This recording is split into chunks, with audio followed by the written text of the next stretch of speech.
Well, I hope everybody's enjoying their dinner, and encourage you to please keep eating. And as we get started here with the program, I've had several people come up to me and say, so you're the tournament director and you do this the whole year, all year round, just you. And I said, well, I mean, I kind of just steer the ship. I got a lot of help, and I got 1,800 volunteers that work 25,000 hours. Those volunteers have actually adopted a peer-to-peer fundraising program called Hours for St. Jude, and they're knocking on the door of $1 million since it started 6 years ago, which we're really excited about. And then we have a host of other people that help us out through tournament week, and we have a volunteer sales club, we have vendors, we have partners like you all. And then we have good friends in the community. And the next person I want to introduce for you guys to hear from is our general chairman. And I guess I've been working with with Jack Sammons now for, I guess, about 7 or 8 years. And I know PGA Tour, we have the best general chairman here in Memphis. So there's no doubt about that. So I want y'all to sit back, and you might want to grab a drink because this usually doesn't take, it's usually a little bit longer than normal, but Jack's going to come up here and share some stories and some wisdom with everybody. So thank you, Jack.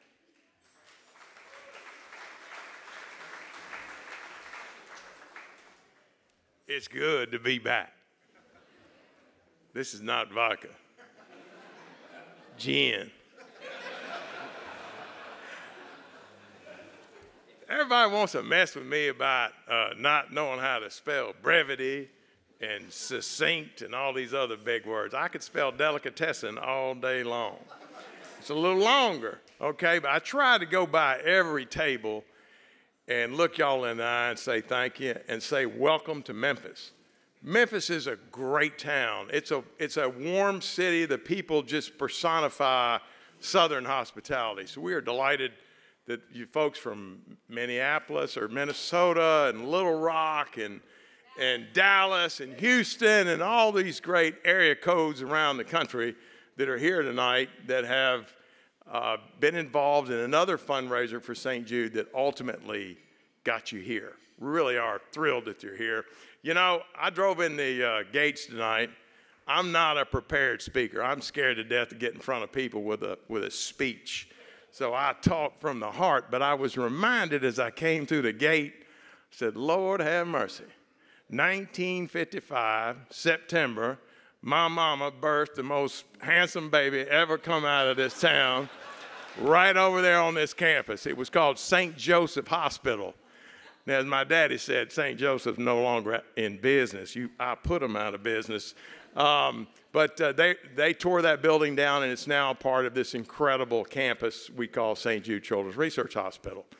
But moved down the path a few years, 1964, not long after President Kennedy was assassinated in Dallas, one of my good friends that I grew up with, part of the Gaddis family, which was one of the founders of this hospital with their cousin and their hero, Danny Thomas. Danny bought a piece of the Miami Dolphins. Now, today, if you bought a piece of the Miami Dolphins, it'd be like buying Kansas City. But back then, you know, you could probably put it on your credit card. And so Danny invited me and my little buddy Joe Gaddis and I, we flew on an airplane for the first time. We flew to Miami-Dade and got to go down to the stadium, Orange Bowl Stadium, where the Miami Dolphins had their training camp. They gave us this T-shirt that said Dolphins on it. I think I wore it till I was out of college. It was about this big, you know. I was so proud of that. But I remember going to training camp, and Danny Thomas was there. And he had a cigar big as a baby's arm. I mean, that thing was about this long. And he sat down with us, and he attempted to inspire these two young leaders, two young men that, you know, were just aghast at Danny Thomas because we'd seen him on television. We knew he was an American hero. And he told us that the difference between givers and takers, he said, takers usually eat better, but the givers sleep better. My daddy told me one time, he said, son, you go to any bank in the world, you walk in the lobby of the bank, and there'll be a table. It can be in Ecru, Mississippi, or Shanghai, or Miami, Florida. Same thing. You go in, there's a table in the middle of that big lobby, and there'll be two types of paper. There'll be deposit slips and withdrawal slips. And they got all kinds of accounts. But pretty much a general rule is at the bank, they're not going to let you make a withdrawal till you make it a deposit. Now, this room tonight is filled with a group of people that have made a life of making deposits. This little hospital, you saw pictures there in 1962, was just one building. The annual budget was $1 million a year. Today, it's a multi-billion-dollar enterprise that's curing lives for children and adults around the world. But it's only because of people like you. And I want, as general chairman of this event, I want to welcome you to Memphis and thank you from the bottom of my heart for what you've done to make a difference in people's lives. Last year, I played on a Wednesday and not in the Monday event. JD had me as the first alternate in case somebody got infirmed. So my buddy Pete Pranica, the voice of the Memphis Grizzlies, who will be the NBA champs in 4 years after this great draft that we're about to pull, Pete stumbled he stumbled on something Patrick called a kidney stone. Kidney stones are not a pleasant experience at 5 in the morning when you've got a 9 o'clock tea time. So they asked, JD said, all right, you're up. So I jump in a cart and I run out there, and a young gentleman from Louisiana by the name of Bradley Hamilton is quite a golfer himself, handsome young man as well. And I rolled up and I said, what y'all doing? And he said, we're waiting on our celebrity. I said, son, he just arrived. He just arrived. So here we are. I've been asked tonight to introduce a great American, a man that might not be tall, y'all, but he is large in his presence and the effect that he has on one of the great companies of the world, FedEx. This gentleman is named Dan Mullally. He and his wife Shirley have an event every year on the campus of the TPC Southwind, and they raise hundreds of thousands of dollars for the hospital. Dan is the epitome of good health. He gets on a treadmill every day and runs it till the thing burns up. I use treadmills to hang my suits when I stumble in, after consuming Bombay gin. So anyway, I heard the story the day after Christmas that my good friend Dan and Shirley's husband had suffered from a heart attack while on the treadmill. I sent him an immediate text, told you so. Okay? Well, anyway, a week later, the pipes freeze in my house, January 2nd. My house pipes, my wife calls, she's all freaking out, you know, crying and everything. I thought maybe American Express had turned her down at Costco. I didn't know what was going on. So anyway, I'm like, what's up, honey, what's up? And she's trying to tell me that the water is just flowing through the house. She opened the front door and then just furniture's floating out. And I'm trying to tell her how to turn this valve off. That didn't work very well. Ultimately, we had to move to another house. So we rent an upstairs duplex. Hell, at 62 years old, I really didn't think I was going to live in another duplex. But sure enough, I did. But it was fully furnished. All I had to do was bring my clothes, my whiskey, and my dog. And my wife could come too if she wanted to. So anyway, we go to this upstairs duplex. Oh, Daryl's over here going, he's going to be here all night. So anyway, I run up in, I put the key in the door every day, twice a day. I go up the steps. And I noticed when I put the key in the door, I'd just a little bit taxed, you know, from my lungs. I said, heck, I'm 62, I'm old, and I'm fat. That's supposed to happen. So Palm Sunday, I'm at the FedEx St. Jude Classic offices working, and I look out the window, and there's this handsome gentleman on the driving range. And I look out there, I said, Lord have mercy, there's Dan Mullally. I'm going to go out there and give him a hug. So I go out there and embrace my buddy Dan, say, Shirley and I are so glad that you're doing well, and all of us in this organization are honored that you're going to be back to host this event this year. And I said, but Dan, did you have any symptoms? He said, Jack, it's the darndest thing.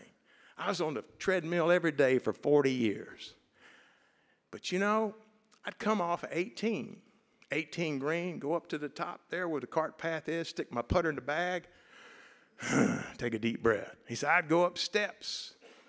And I'd get up the top of the steps, and I'd just be a little bit taxed. Man, I turned flush, you know, I get a little upset, a little nervous, like, uh-oh. And I said, well, really? I said, Dan, that's happening to me. So Dan says, son, you need to go see my cardiologist tomorrow. So first thing next morning, I called Dr. McDonald. The good lady at Dr. McDonald's office tells me, Dr. McDonald has not taken a new patient in 7 years. I said, that's God's way of telling me, you're old and fat and you're okay, don't worry about it. So I chose not to do anything. My buddy called me and I told him the story. He goes, oh no, you got to go today. He was an executive at the hospital. He gets me an appointment. I'd just been to Mayo Clinic, with all due respect to my friends from Minnesota, and they told me in December, just 3 months before, that I was in great shape, no problem after the treadmill test. So the doc looks at all the Mayo data. He says, you're fine, no problem. So he says, but we did just buy this new machine that we do need some new customers on. And I go take this test, and sure enough, I got 90% blockage, and I have to go onto the knife, and they operate on me. But I live to tell about it, and just thrilled to be here. So I took my St. Christopher statue off my dashboard, and I now have the cutest statue of Dan Mullally right up there on my new life. So ladies and gentlemen, the #1 salesman in the world for FedEx, Mr. Dan Mullally.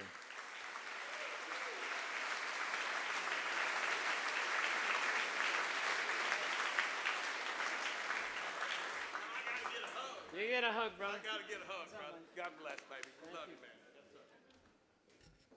And he got off light because he just had a couple of stints. He was in and out of the hospital in a day and a half. Things are just not right. You drink that much, you should have to stay that long, you know? I mean, it's just not right. You know, it's not fair, but we're glad Jack is back, and it's really a blessing that we're able to communicate like this and do that. So it has been a kind of a strange few months for me, and I feel great, and everything is good, and back. Cousins, they have to be at St. Jude because they have cancer. And so I see all of these great children, and I'm like, wowed, and my wife and I are wowed, and it's unbelievable what St. Jude does for them. But you know what? Last year at my fundraiser, we had a girl, a patient at St. Jude, who sent me a video. It's on my phone, by the way. I look at it at least monthly. And if I feel a little bit out of whack, I look at it daily. So this little girl, Kenley, who's missing one leg, texted me from the hospital, and she said, Mr. Dan and Miss Shirley, I'm going to be at your house tomorrow. Blows me the biggest kiss you ever got in your life, man. I'm just shaking. It was so special, and sure enough, she came to my house the next day, and she played with the dog and sat outside, and it was just phenomenal. And 2 weeks later, she passed. And I get emotional just thinking about it, okay? And the fact is, our work is never done here. We can never give up. As we always talk about, as Danny Thomas has always said, no child should die of this, and we have to keep fighting. It is a fight that we all pursue, that we're all passionate about, and it's so great to see you here. And I'm so proud to be with a great company like FedEx that did this tournament since 1986, the first active sponsorship we ever got involved with, that has been so great for St. Jude. It has been so great for the city of Memphis, but now it's beyond that. It's beyond that. It's the globe now that we're talking about. That's what FedEx has done with St. Jude. That's what St. Jude is doing around the world. And we should be so excited about that. And trust me, I am. It is thrilling to be associated with two brands like that. Two brands both doing great things in the community and doing great things for children. It is phenomenal.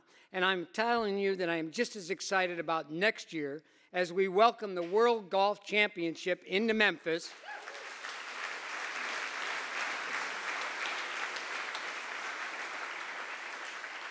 So that the top 50 stinking golfers around the world can see what happens at the greatest children's hospital in the world, St. Jude Children's Research Hospital. And with that, I am so proud to introduce my friend, business partner, great associate, just a fabulous man, the CEO, President and CEO of ALSEC, Mr. Rick Shadyac.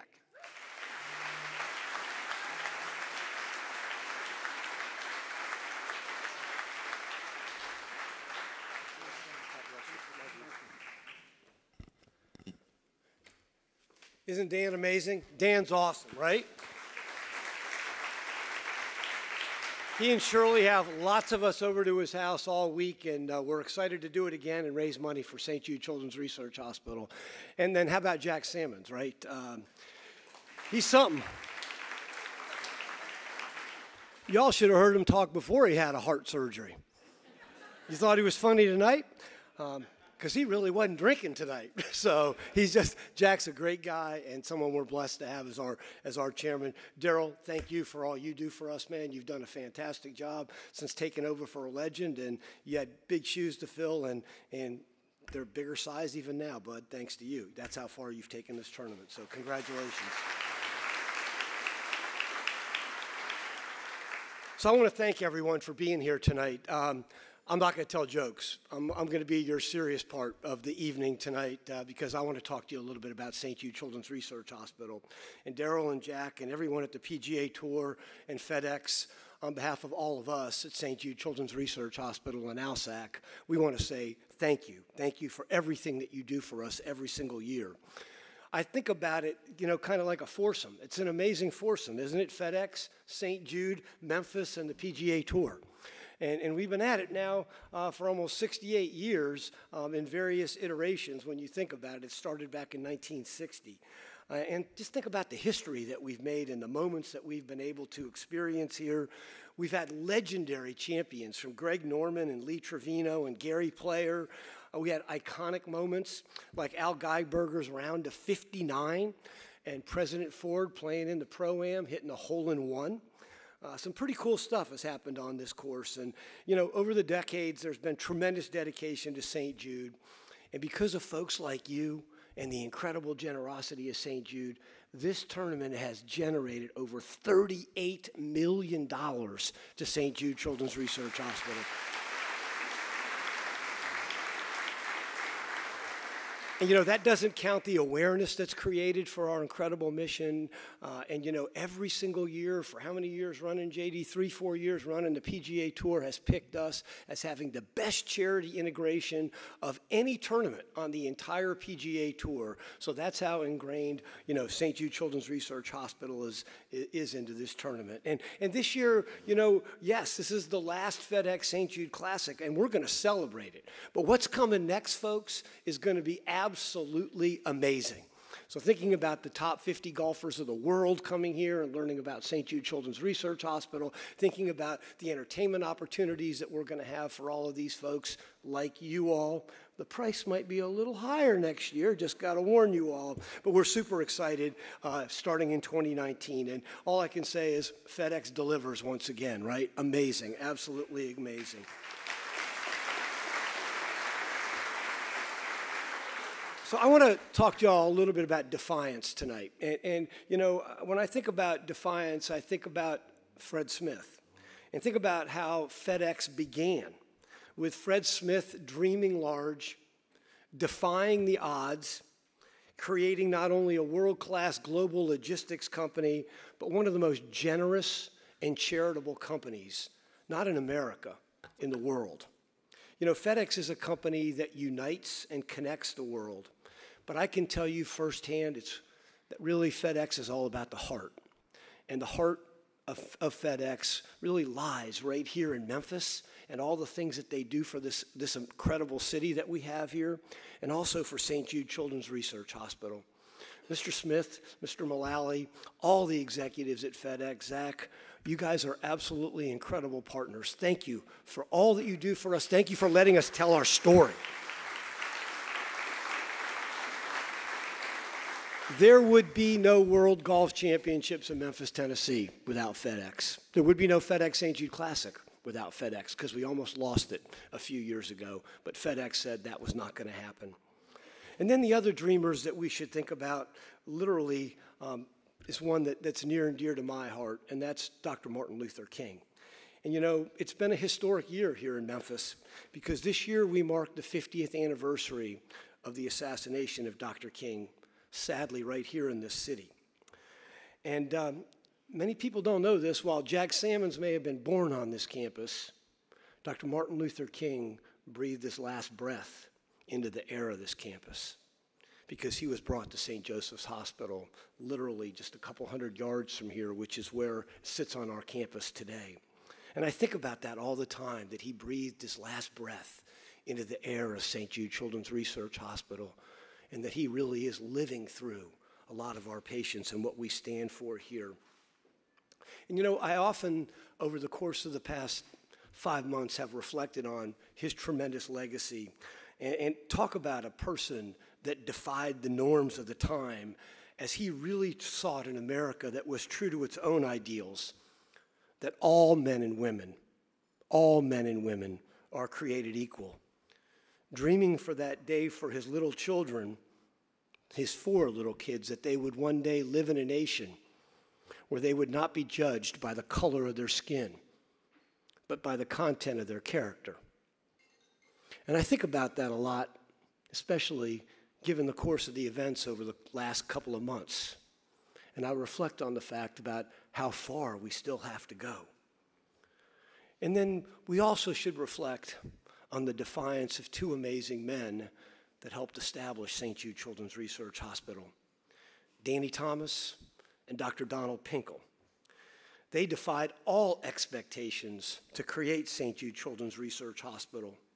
And think about how revolutionary their idea was, that they would treat all kids, regardless of the color of their skin, regardless of their economic circumstance, welcome them into a segregated city, take care of all of them, and then say that no family would ever receive a bill from St. Jude, not for the cost of treatment, travel, housing, or food.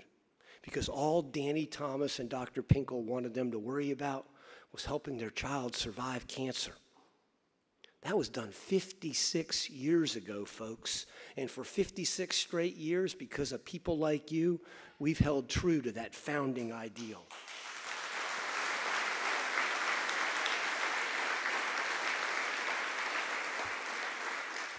I reflect on their defiance when skeptics told them that they would fail. Friends cautioned them not to even do it. Don't even try. Cure childhood cancer? That's impossible. Remember, back in those days, things were so dire that doctors told moms and dads whose kids had cancer to celebrate half birthdays because they wouldn't make it to their next birthday. Instead, they defied. You know, defiance is something that we know all about at St. Jude Children's Research Hospital. We saw it in our founder, we saw it in the first CEO of St. Jude Children's Research Hospital, and we see it in our patients every single day. We see it in their families, because when a child has cancer, the family has cancer. And we see it in those children whose bodies are hurting, but they're battling, but their spirits are untouched by this debilitating disease.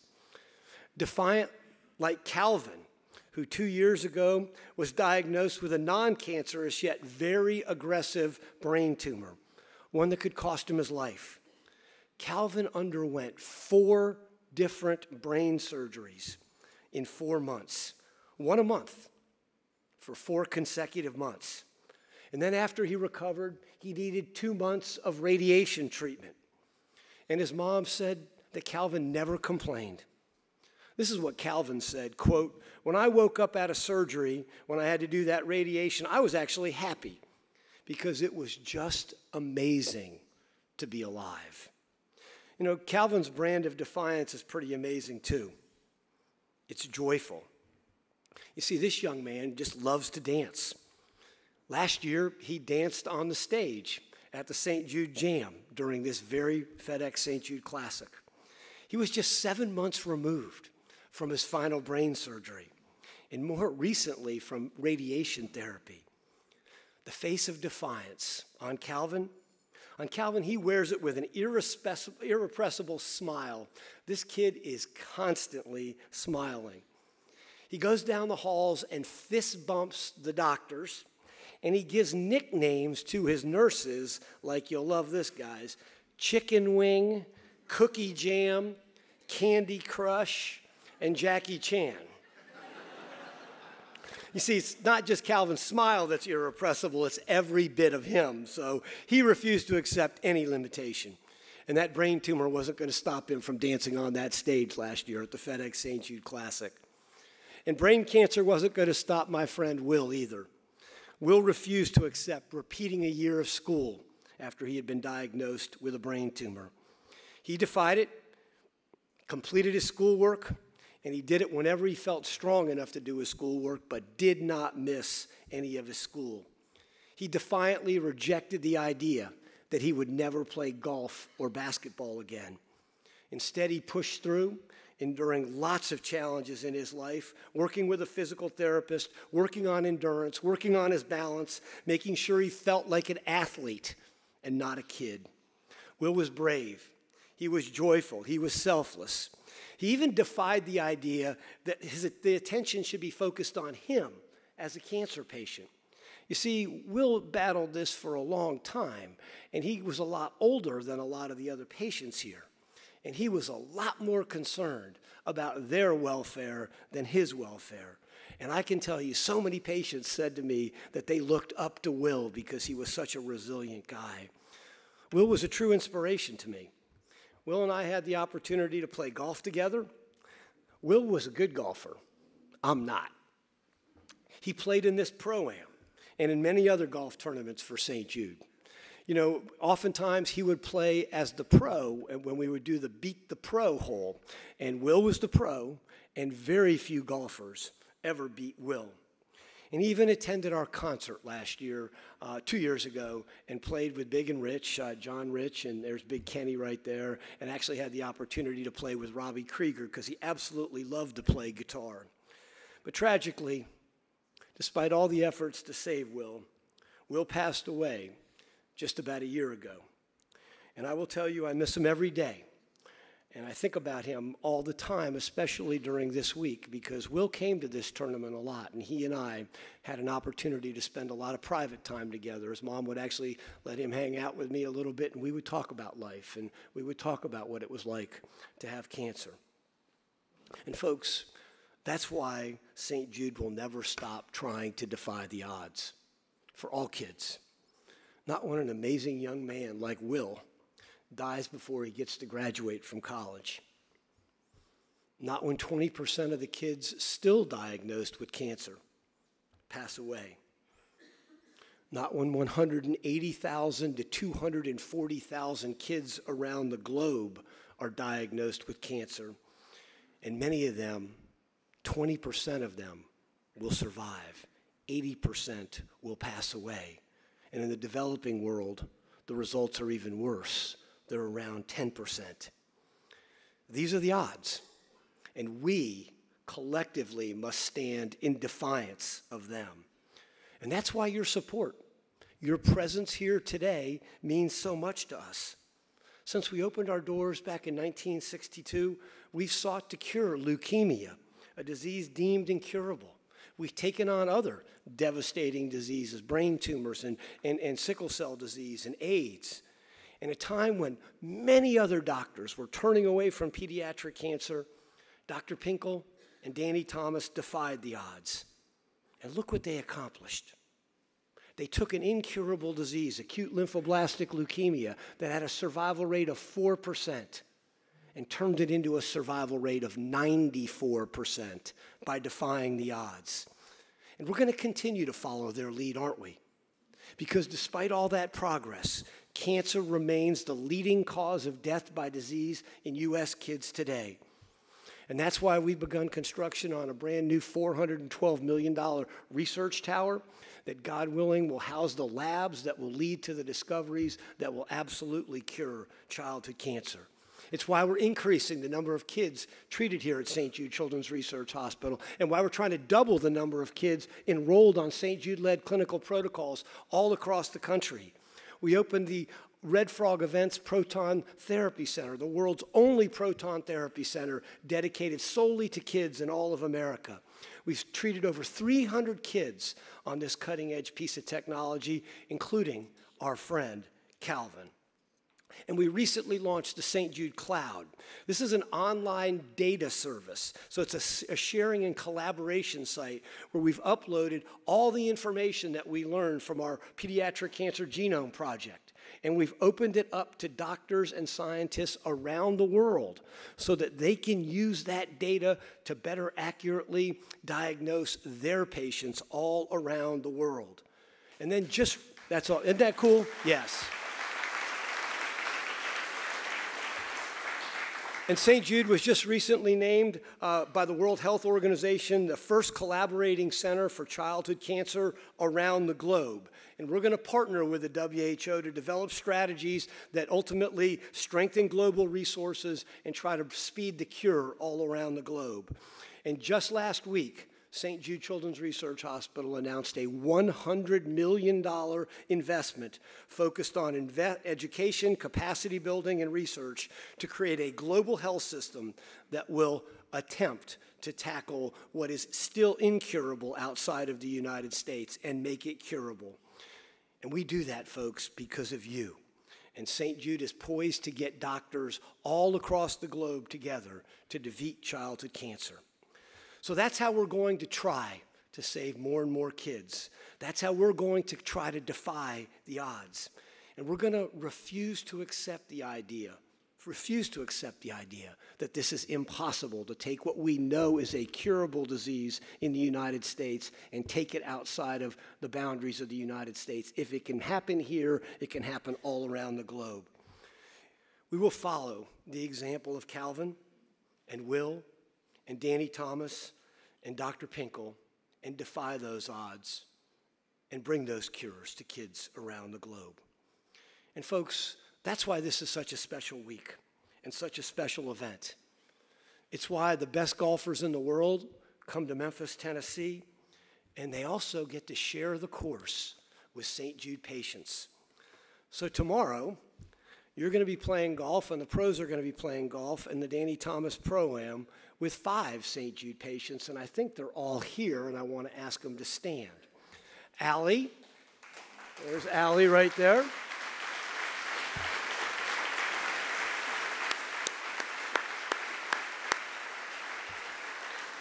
Ben, where's Ben? Is Ben here? There's Ben.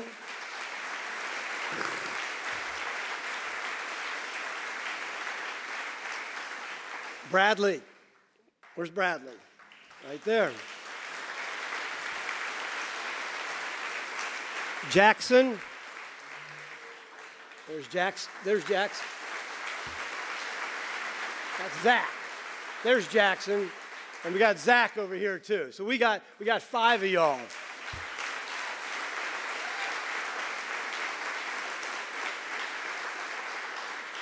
Man, I look at you 2 guys over there, and I've known you guys since you were like this high, and now you're taller than me. There's just something wrong here. There's something wrong, but that's just awesome. You guys, I can't wait to see you out on the course tomorrow. So, folks, welcome to the FedEx St. Jude Classic Week. It's going to be a great week, and we thank you so much for joining us as we continue to make this just one of our most remarkable events. And we welcome you all back next year for the World Golf Championships, which is going to be called the FedEx St. Jude Invitational. So y'all come back.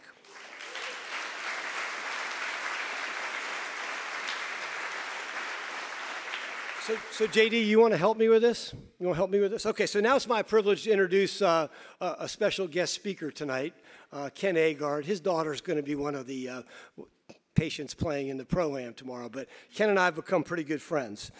This is a CBS Sports executive who has just taken on the mantle of leadership at St. Jude at CBS Sports and just done so many remarkable things for us, including our partnership with CBS Sports. We are, thanks to Ken, we'll get talked about a whole lot during college golf season in September, as well as pro football. Did I say golf? I got golf on my mind. College football in September and pro football. So thank you, Kenny, for that. You also helped us raise a ton of money. But Ken, before I ask you to come up here and share your story, we wanted to give you a little special thank you, okay? So last year during the FedEx St. Jude Classic, the Commercial Appeal newspaper ran a really cool article about you and Allie and your entire family. And your wife is Emerald's here, right? Is Emerald here? There's Emerald. There's his wife right there. And so they wrote a story profiling the Agard family and the journey that they've been on. And Jeff Calkins, who's one of our best sports writers, one of our best writers, period, wrote this as his headline: "A 14-year-old patient named Allie proves once again this tournament is not just about golf." And this article goes on to talk about how many people have been inspired by your daughter, Emerald and Ken. And Allie, you are an amazing young woman, and I've seen you play golf before, and I know you're going to kick a bunch of these guys' butts, and I can't wait for that to happen tomorrow. But Ken, we have this little special thing for you, and I promise you we'll ship it back. But this is for you from us to say thank you for all you do for us. That's the article, and framed with your beautiful daughter right there, and wait till you guys see her swing a golf club. Please welcome Ken Agard.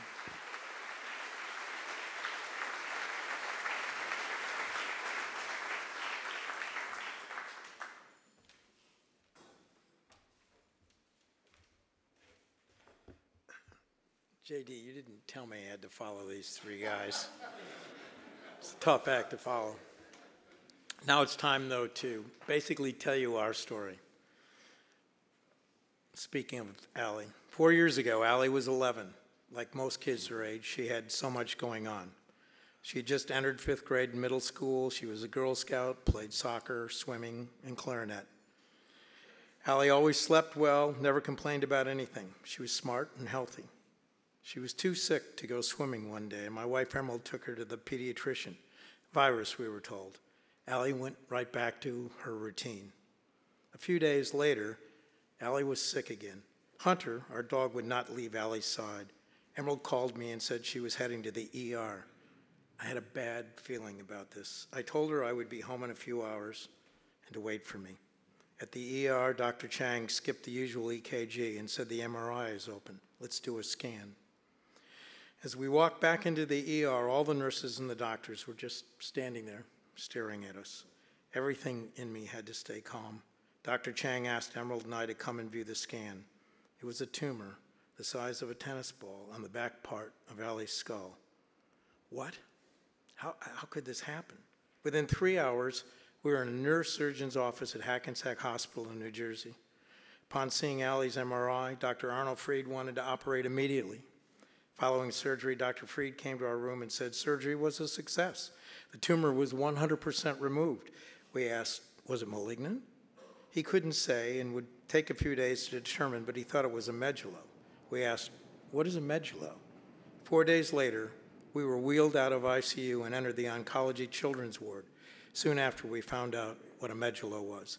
It was a medulloblastoma, the most common of malignant children's brain tumors. We were told it is aggressive, fast-growing, and usually confined to the back of the skull and cranial spinal fluid, which basically can affect everything from thinking, talking, walking, breathing, you name it. We were like deer in the headlights. After our shock wore off, we knew we had a fight on our hands. We looked for advice, and with the help of one of my clients, Major League Baseball, and their cancer awareness program, we were led to cancer specialists at hospitals like Mass Gen, UCLA, Duke, Emory, CHOP in Philadelphia. Through friends, family, and research, we were able to find and speak with other cancer families. We found all roads led us to one doctor, one place, and that doctor was Dr. Amar Gajar, and that place was St. Jude. Within days, Emerald and Allie were in Memphis. I followed, bringing results from a spinal tap taken at Hackensack that turned out to be positive. They had found cancer cells in Allie's spine. Now what? Dr. Gajar spent most of the day with us, retesting and explaining his thoughts for protocol, which differed from Hackensack and others. Emerald and I had to make a call. We had never been to St. Jude. We knew little about them other than donating dollars at the grocery store every Christmas. But now we were able to look and walk around this incredible hospital, all these families with kids with cancer. To our surprise, it all seemed so hopeful walking the halls of St. Jude. Dr. Gajar was so low-key, so informative, so knowledgeable, so collaborative, and so honest with us and Allie. He never discussed even the hardest of conversations without Allie present. It suddenly made sense to put our faith in Dr. Gajar and St. Jude. There was risk. St. Jude is always years ahead of others, and that puts them on the leading edge. Allie would be part of a study like every child at St. Jude, but we could see the building on the name was the St. Jude Children's Research Hospital. Glad to hear there's another building coming, Rick. After Allie had 6 weeks of intense proton beam radiation in a new facility in Somerset, New Jersey, using Dr. Gajar's protocol, we moved to Memphis in March of 2014 to do 7 cycles of chemo at St. Jude. We cannot say enough about Dr. Gajar. We went to St. Jude first and foremost for the medical care they provide. For anyone not familiar, radiation kills the cancer and chemo stops cancer from multiplying and dividing. Our daughter did 7 cycles of chemo after 30 rounds of proton radiation. By the time you get to the 4th round of chemo, you wonder if she'll be able to get back up again. And you cannot proceed to the next round until blood counts are back up to where they need to be. Collateral damage is concerning. This war being waged against cancer is happening in your child's body. And then there's the immune system. Being at its weakest, something as simple as fever can be lethal. The medical staff at St. Jude can best be described as an army, ready and able to treat your child. Blood counts at St. Jude take less than 30 minutes for results to come back. That is lightning fast. They have ENT services available on the premises, which Allie needed. The hospital and pharmacy are open 24/7. Twice after our first chemo cycle, while staying a couple of blocks away on campus, Emerald had to wheel Allie over in the middle of the night for fever, and each time she became inpatient. One time, Allie was admitted to the pediatric intensive care unit for extremely low blood pressure. Shortly, the alarm started going off, and suddenly nurses came crashing into the room, seemingly from out of nowhere. They had to get fluids into Allie quickly. They saved her life that night. During our long-term stay, we lived at Target House, where our care, housing, transportation, and food was no cost to us. Target House is a place where families can gather with friends and other families that are in similar circumstances. It is a place all can relax as well as be entertained by frequent celebrity visitors. Target House was truly our home. Today, Allie is now 15 years old, and we are very lucky. She remains cancer-free. We believe it is because of St. Jude and Dr. Gajar. It has been 3.5 years since completing chemo. Allie now returns to St. Jude twice a year, down from 4 times for MRIs, checkups, and evaluations, all again paid for by St. Jude. Allie was here this past April for a checkup. As part of a study, we hope Allie's success will help others. Allie is now in high school. She made the varsity golf team as a freshman.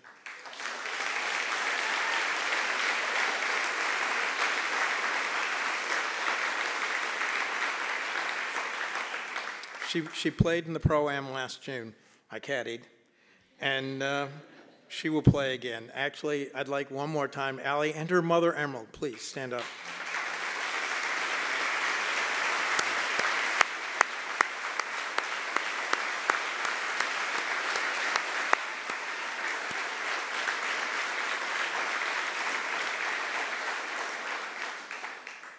And please thank Dr. Gajar. He couldn't be with us tonight, but hopefully he's going to be on the course.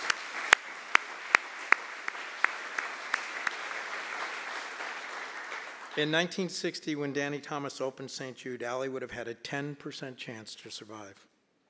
In a large part, because of St. Jude, she now has better than a 90% chance, as Rick mentioned. Thank you for letting me tell you our story.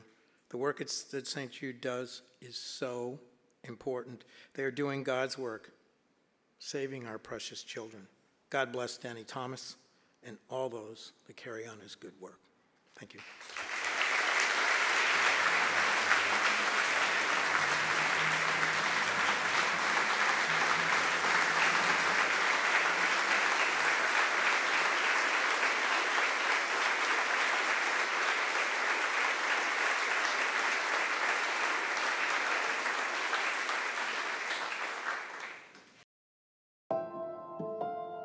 Most of us want to make some type of difference in the lives of others. St. Jude does miraculous work.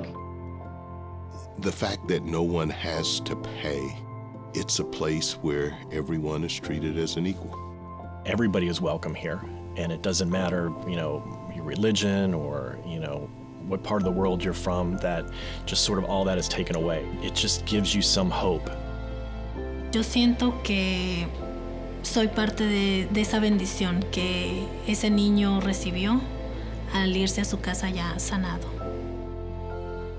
It's just a nice feeling to put your energy into something that really does genuinely make a difference in a child's life. There's just no greater gift. If we have the ability to help, then we have a responsibility to help.